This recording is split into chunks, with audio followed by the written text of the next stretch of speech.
Boa noite, pessoal. Sejam bem-vindos a essa live de quarta-feira. Espero que estejam todos me vendo bem, me ouvindo bem. Por favor, avisem aí se tiver tudo ok, se vocês podem... Olá, Luiz! Que tal, primo? Fernando, tudo bem? Boa noite. Ótimo, tá todo mundo aí, pelo menos, acho que tendo acesso. Eu vou abrir a janela aqui hoje, que acho que fica menos... Ontem eu fiquei no calor aqui. Inemércio, boa noite Valéria. Vamos chegando, salve Renan. Olha o Renan aqui, ó. Boa noite, e Beatriz. Muito bem. Pessoal, vamos lá, vamos dar sequência. A gente tem trabalhado aí há um tempo nessas lives de quarta-feira.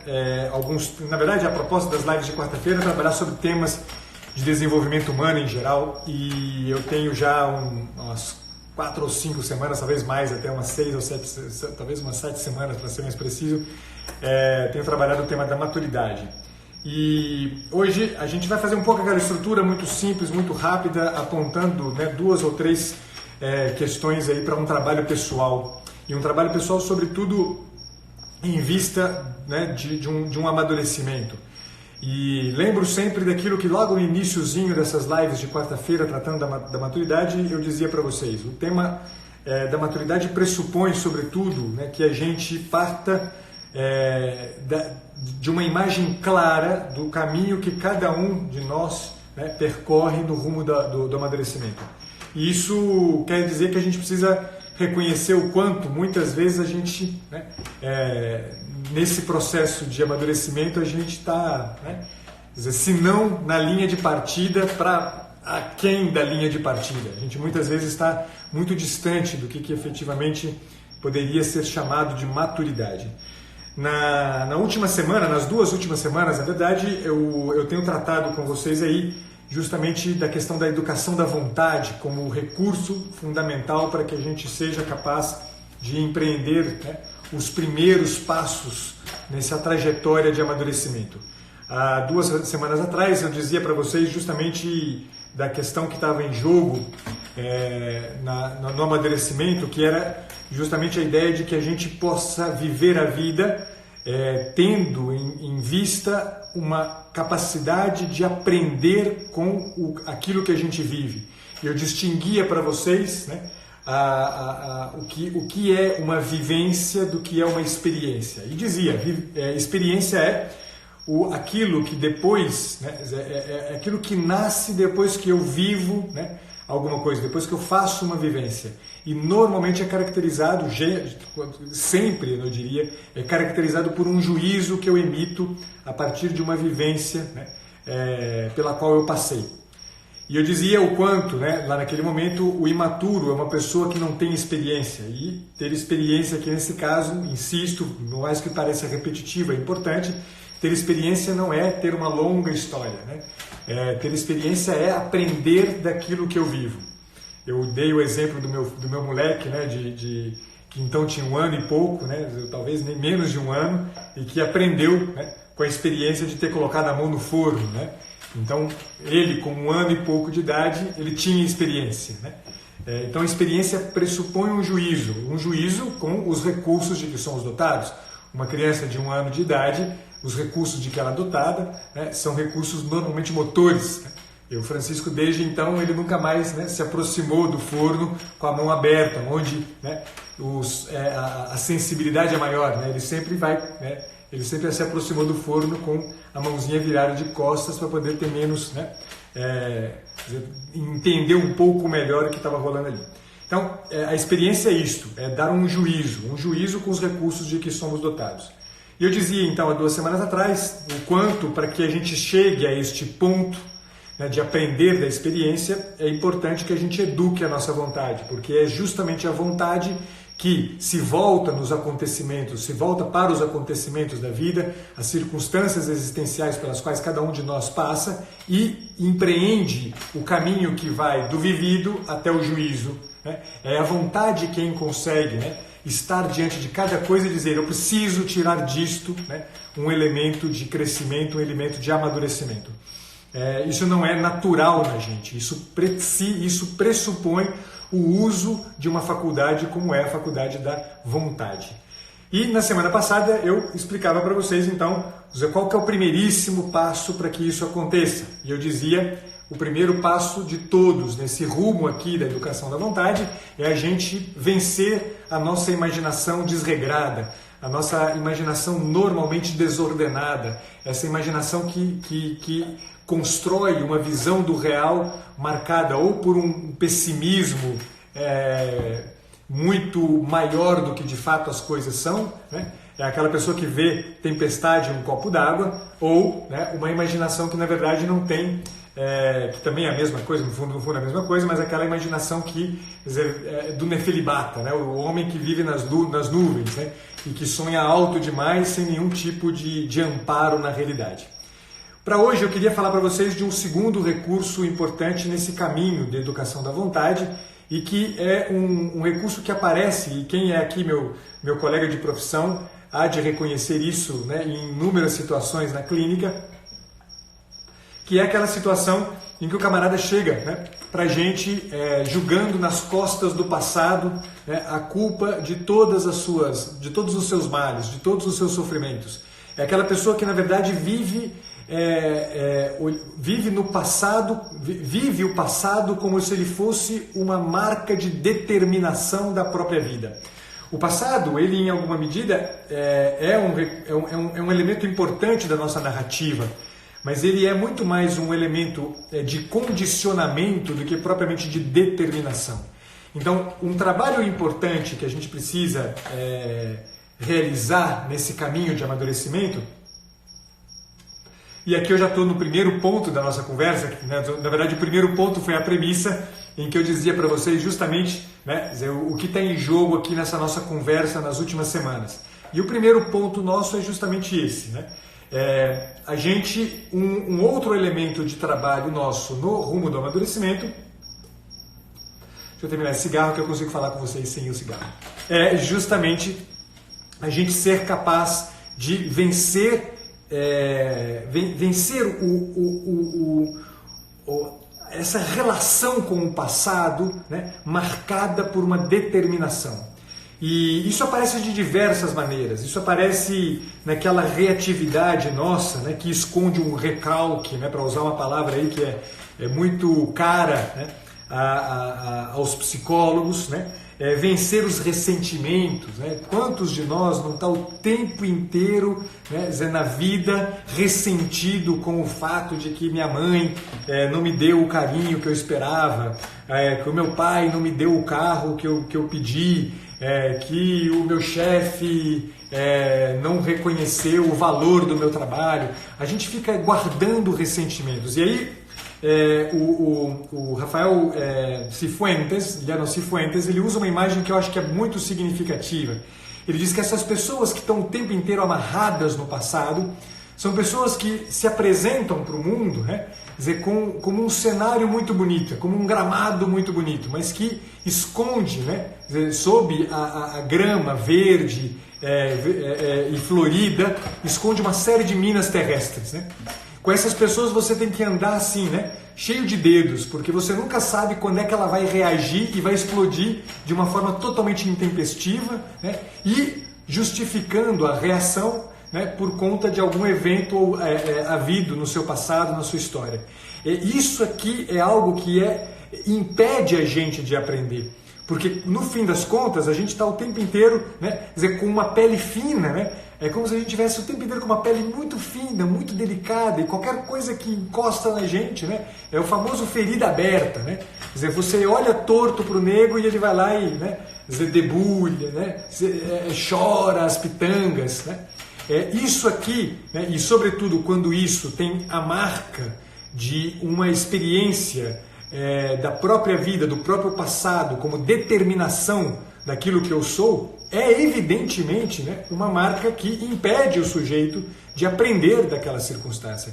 Então, ao invés de eu reagir diante, por exemplo, né, de um chamado de atenção, né, de um chefe, de um chamado de atenção do meu pai, de um chamado de atenção de um colega de trabalho, e explodir, né, e lançar para todos os lados os nossos recalques, ressentimentos, invejas e irritações, ao invés disso, a pessoa madura deveria justamente ouvir aquilo que o outro traz como um juízo, especialmente se o juízo deste outro é um juízo que faz sentido, né, diante daquilo que ele está avaliando, por exemplo, da minha atitude, e aprendendo disso aqui, modificar a minha atitude, modificar o meu comportamento, modificar a forma como eu vinha lidando com aquela situação. Então, precisamos, cada um de nós precisa fazer essa avaliação, né?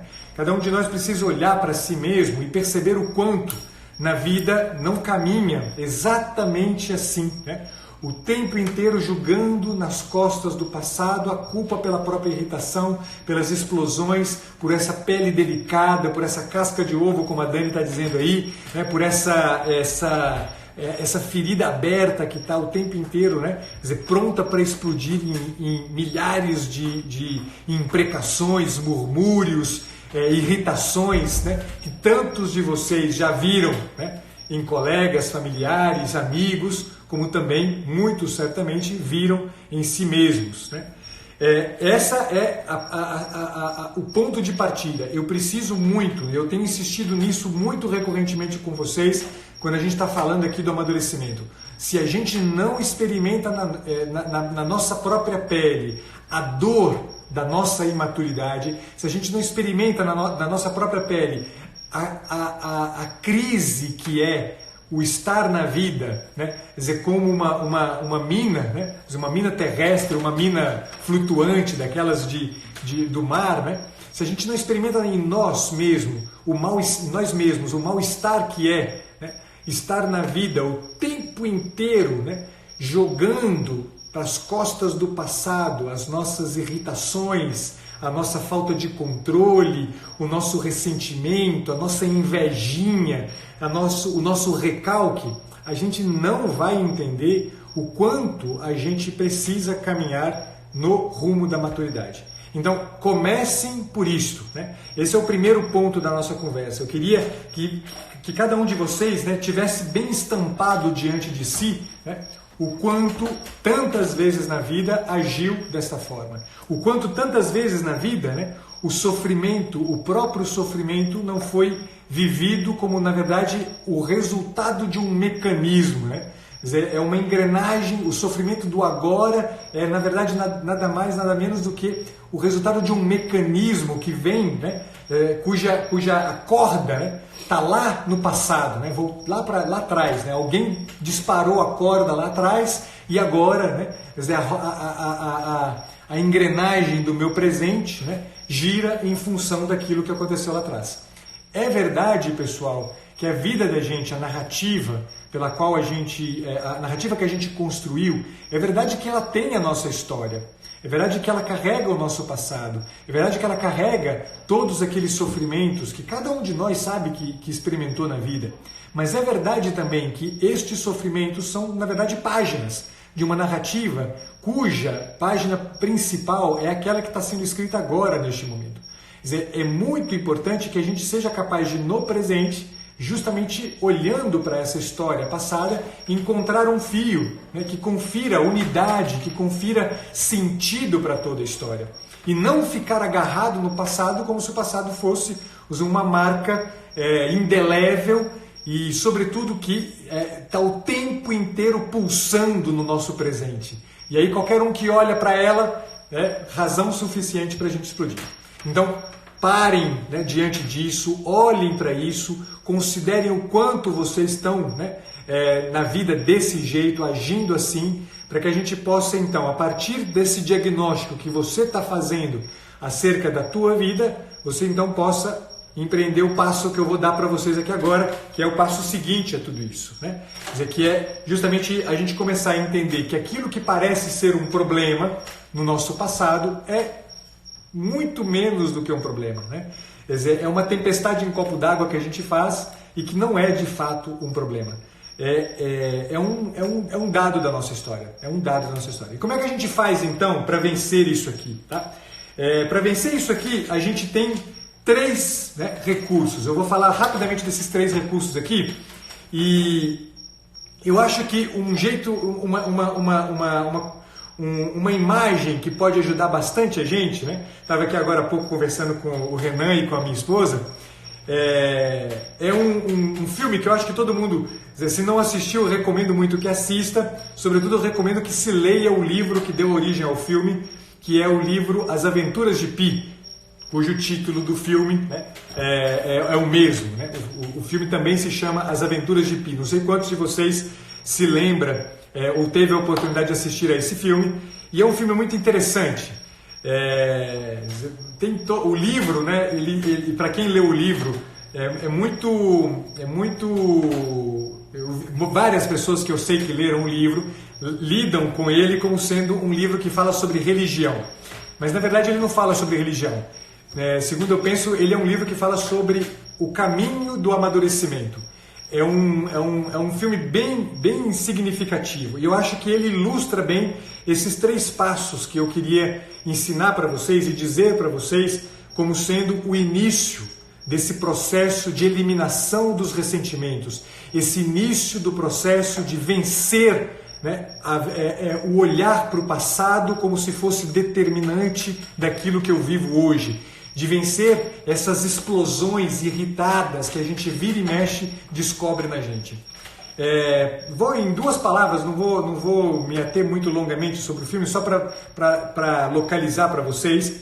É a história de um rapaz chamado Pi Patel, cuja família era dona de um zoológico na Índia, eu acho, se não era na Índia, na Inglaterra, agora não me lembro bem, mas que por força, né, de uma série de circunstâncias, acaba parando, né, num navio com todos os animais do zoológico, e esse navio naufraga. E no naufrágio, o Pi se vê num barco desses de salva-vidas, junto com uma série de animais do zoológico, entre eles um tigre de Bengala.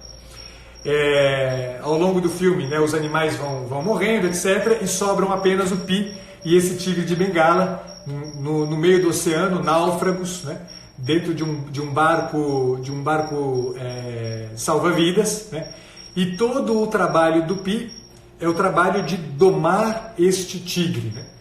No filme, tal como no livro, fica muito claro num determinado momento que você não sabe muito bem o quanto, né, aquele tigre é uma verdade, é uma realidade ou é uma imagem, é uma imaginação. O tempo inteiro, né, dá a impressão de que tem uma coisa meio ambígua ali. Né? Será que esses animais que ficaram no bote salva-vidas, né, eram animais de fato ou eram personagens reais da vida do Pi Patel? Mas a coisa que me interessa valorizar aqui com vocês, e aí eu já introduzo a partir desse detalhe, introduzo os 3 temazinhos aqui que eu acho que são importantes como recursos para que a gente possa vencer os ressentimentos, é o seguinte: no fim das contas, toda a aventura, né, pela qual o Pi passou é justamente a aventura do conhecer-se, mas não apenas conhecer-se tal como os psicólogos de plantão hoje em dia ensinam e querem, né, que a gente saiba, acredite ser o conhecer-se. Conhecer-se, né, a aventura pela qual o Pi passa, conhecer-se significa olhar em profundidade para si mesmo, perceber dentro de si recursos, vícios, erros, limitações graves e até mesmo paixões desordenadas. No fundo, né, o tigre é um Pi, né? É um Pi desordenado, é um Pi cheio de vícios, é um Pi que comete erros, é um Pi que que está o tempo inteiro, né, determinado pura e simplesmente por aqueles dois extratos a que eu me referi nas lives anteriores, né? O extrato biológico, né? O extrato dos instintos e o extrato psicológico, né? O extrato mero e simplesmente, né, desses afetos, dessas paixões, enfim, né, dessa vida de pele, né, de sensações, de sentimentos e tudo mais. Todo o trabalho do Pi é sair desse raso, né? Todo o trabalho do Pi é sair dessa superfície, né, e aprofundar-se na compreensão de si mesmo. De forma que, né, quer dizer, os 3 recursos que eu quero ensinar para vocês aqui, dizer para vocês como recursos para vocês usarem aí para começar a vencer os ressentimentos, tem um pouco que ver com essa dinâmica que o Pi empreende. O primeiro de todos os recursos é justamente, né, o trabalho de conhecer-se e conhecer-se em profundidade. Não estou dizendo aqui, né, quer dizer, de um conhecer-se, né, segundo as regras dessa psicologia subversiva da moral da atualidade. Não estou falando de um conhecer-se que, no fim das contas, coincide muito mais com o dizer o seguinte: eu sei quem eu sou porque eu convivo bem com os meus, né, eu estou bem resolvido com as minhas limitações. Não, conhecer-se não tem nada a ver com isso. Conhecer-se em profundidade quer dizer entender a pessoa que eu sou. Ou seja, conhecer aqueles 3 estratos a que eu me referia, saber que eu tenho um substrato marcadamente biológico e psicológico, né? Essa dimensão que a gente poderia resumir, né?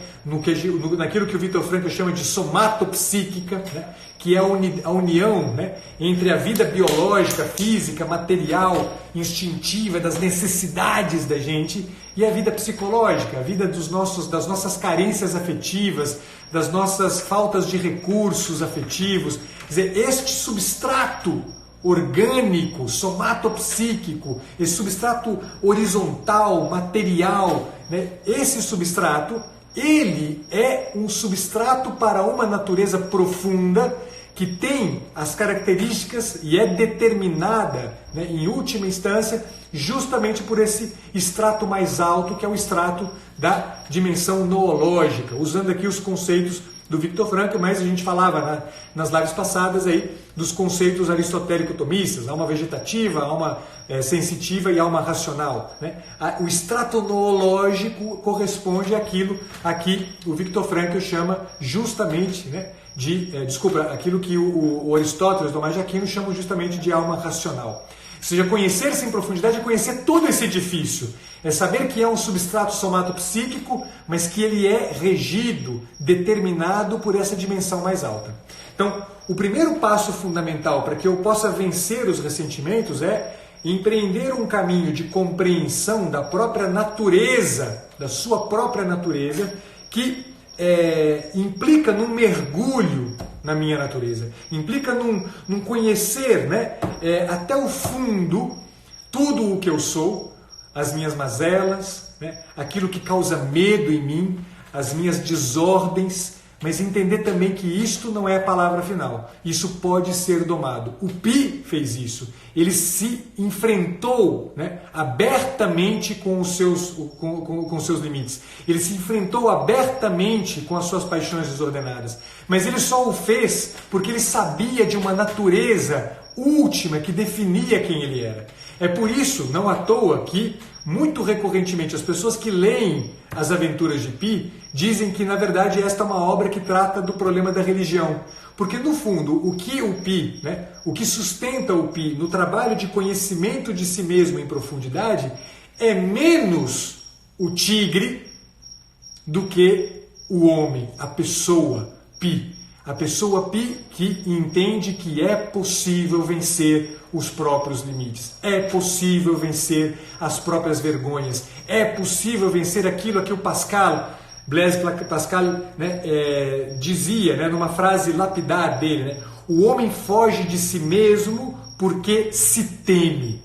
Quantas vezes a gente tem medo, né, do mal que a gente pode fazer? Quantas vezes a gente tem medo e vergonha dos males que a gente cometeu, dos nossos vícios, dos nossos declínios, das nossas inclinações para o mal? Quantas vezes a gente esconde da gente mesmo, é o pior de todos os escondimentos.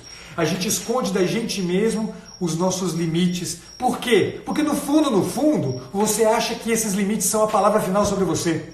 E aí você fica fingindo uma coisa que não é você. Você vira uma máscara que é o tempo inteiro a mesma ideia do jardim florido, verde, verdejante, cheio de minas terrestres. Cada vez que alguém põe o dedo naquela marcazinha da tua máscara, você explode num ressentimento, num recalquezinho de merda, em algum tipo de invejazinha bem mesquinhas, porque no fundo a pessoa chegou no ponto certo, o ponto que para você é o ponto de maior temor.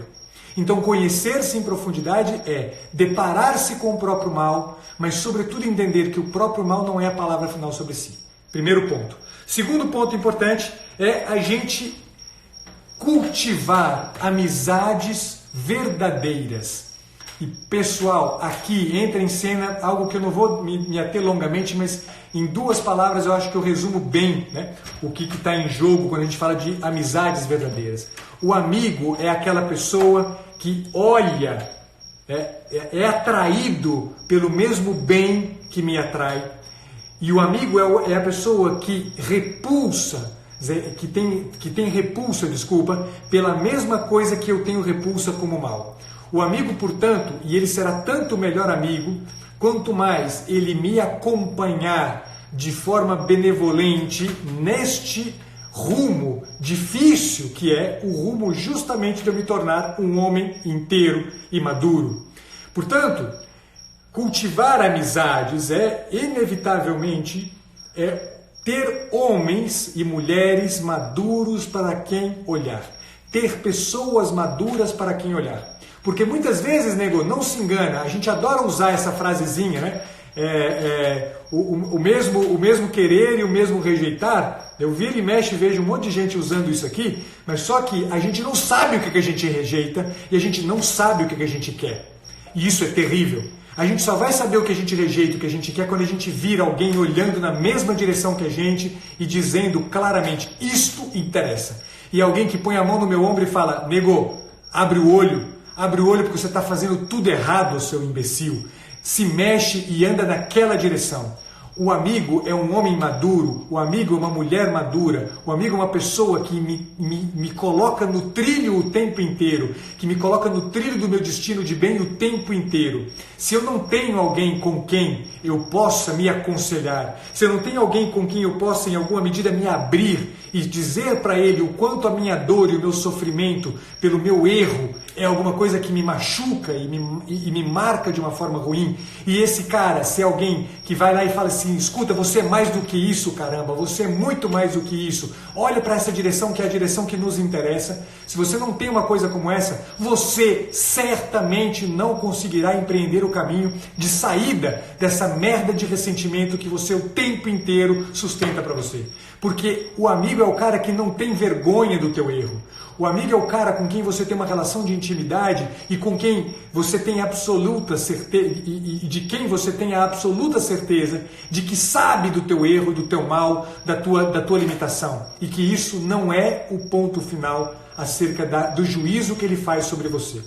Isto é muito importante. Ter amizades verdadeiras ajuda-nos a vencer os ressentimentos. É o amigo que vira para você na hora que você fica falando mal do teu pai, na hora que você fica falando mal da tua história passada, é o amigo que vira para você e fala assim, cara, deixa de ser um bosta e se lembra que águas passadas não movem moinhos. Este é o amigo.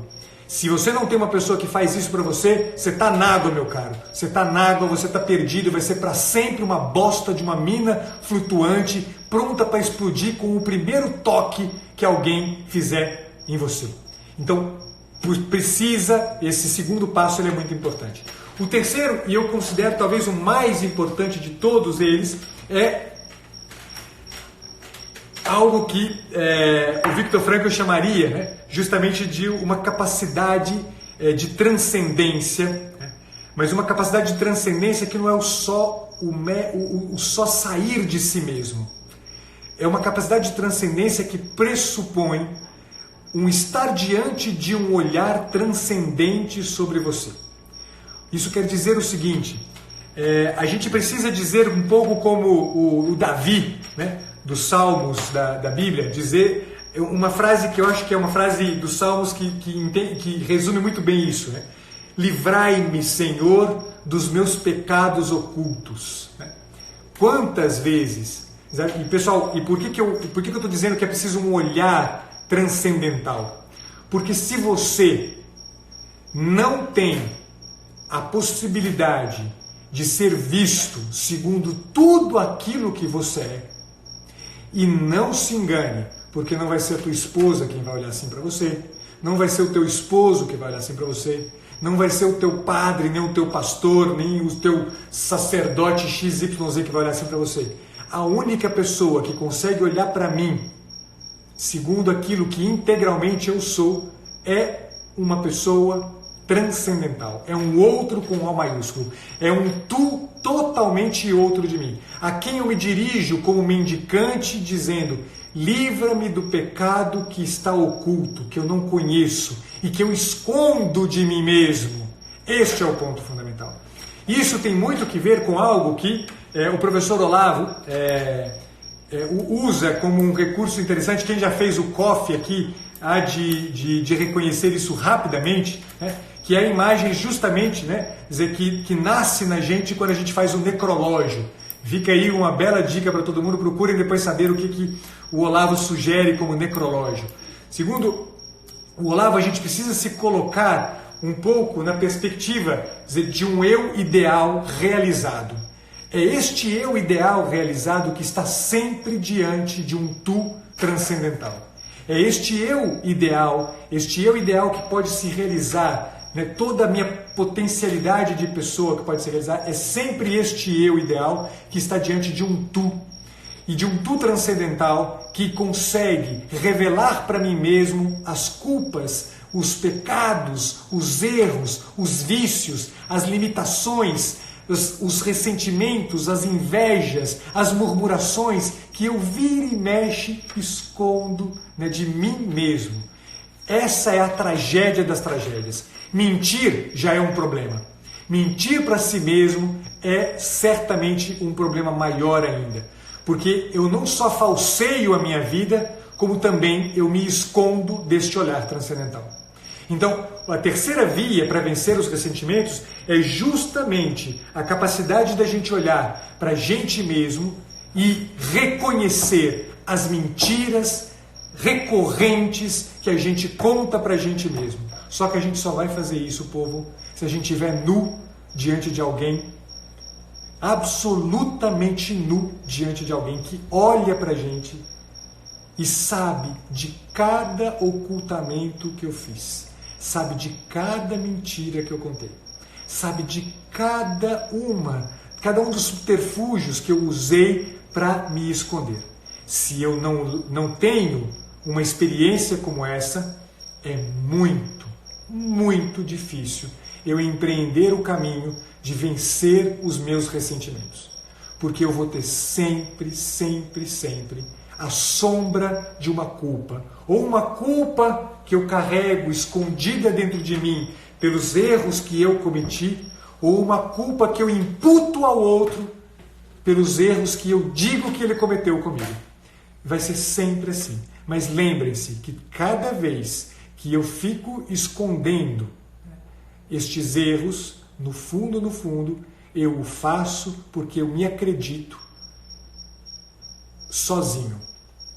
Eu me acredito determinado pela minha história.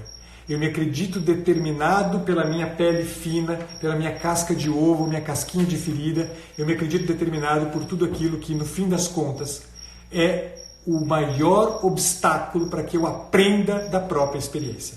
Aprender da própria experiência vai ter, portanto, como segundo fator no processo de educação da vontade, vai ter, portanto, o trabalho que cada um de vocês vai ter que fazer de vencer os próprios ressentimentos. Dei 3 caminhos para vocês empreenderem esse caminho. 3 recursos para vocês empreenderem esse caminho. Usem e abusem dele. Tá bom? Essa última aqui está muito, muito presente no filme As Aventuras de Pi. de um jeito maravilhoso, de um jeito surpreendente. Quem assistiu ao filme deve se lembrar da ilha na qual o Pi desembarcou e passou um tempo, e que era uma ilha que era um deus praticamente, né? Era uma ilha que tinha vida. Quem se lembra dessa passagem, fica aí como um recurso de imaginário interessante, né, para entender essa terceira coisa aqui, e como as outras duas coisas também estão presentes. O Pi era um homem que tinha amigos, né? Ele começa exatamente, o filme começa exatamente com isso aqui, é um homem que estava aberto para amizades. Pessoal, falei demais, extrapolei um pouco o meu horário aqui, eu tinha pensado em fazer uma live hoje ainda mais curtinha e acabou ficando um pouco mais longa do que eu esperava, mas é isso, encerro aqui com vocês. Amanhã, muito provavelmente, eu ainda não confirmei com o Kiki, mas amanhã a gente tem mais uma live, Kiki e eu, a gente tem feito aí todas as quintas-feiras, preparando vocês para o evento que vai acontecer aqui em Ribeirão Preto. Aqueles que estiverem em Ribeirão Preto e região, fiquem atentos, porque a gente vai divulgar a data logo mais, a data na qual vai acontecer o Em Rota. Não é o Rota 2020, é o Em Rota do Kiki. E falando em Rota 2020, aproveito o momento aqui para dizer para vocês que as inscrições pro Rota 2020 já abriram os lotes de venda para as 3 cidades que já estão confirmadas, então vale muito a pena vocês correrem lá para se inscrever, que está num preço promocional e que acho que vale muito a pena, todo mundo está aí. E lembro, no último instante aqui, nos derradeiros instantes, até as 23h59 de hoje, a Livraria Dr. Pacheco, www.livraria-doutor-pacheco, tudo, né, doutor mesmo, pacheco.com.br, até as 23h59, a promoção de inauguração vai estar disponível para vocês ainda, com livros com até 55% de desconto. Ontem eu apresentei 3 livros para vocês na live, hoje eu não trouxe nenhum para mostrar para vocês aqui, mas tem muita coisa bacana lá, e fiquem atentos que eu vou dando mais dicas para vocês. Na próxima live literária, inclusive, eu vou indicar um livro da livraria para vocês. Povo, brigadíssimo, até a próxima, amanhã, se Deus quiser, a gente se vê aqui. Fiquem com Deus.